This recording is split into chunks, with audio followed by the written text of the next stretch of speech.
Designing each creature is a collaborative effort between the character, concept, and animation departments. We start by trying to visualize the anatomy of the creature and ask ourselves if this is something that could actually exist. I mean, they're fantastical creatures, but we don't want them to defy the laws of physics. In order to become the best monster hunter, you must first learn how to understand your foes. Books and essays usually give you the information you need, where they can be found, their attack pattern, and what they fear.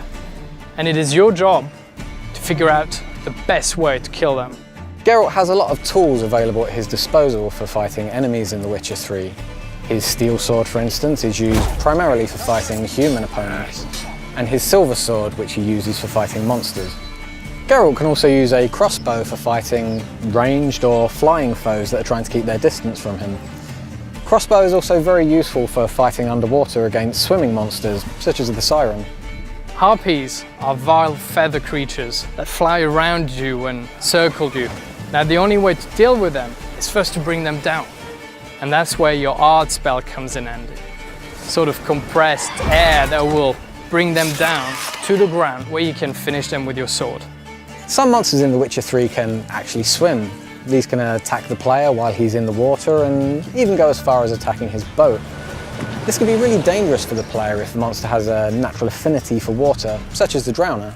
Drowners are creatures that live in swamps and will snatch at anything that comes near their ponds.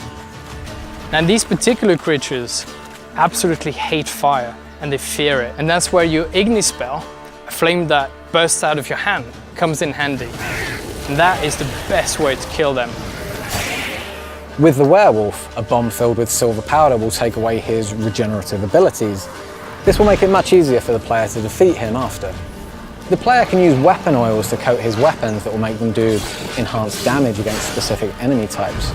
The real trick to using this, though, is to know when and where to use them, and that judgment is left up to the player based on his surrounding environment, the weather, and even territorial marks that other monsters may have left in the area.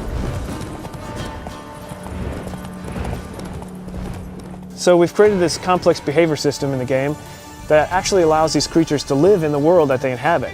They're never just going to spawn in front of you artificially, and they don't just interact with the player. They interact with each other and with NPCs. We've created a unique ecosystem that includes monsters, animals, and humans, all living together, fighting, trying to survive, and you are merely a spectator.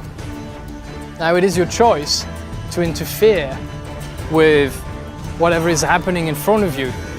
But don't forget, every action you take in The Witcher has its own consequences.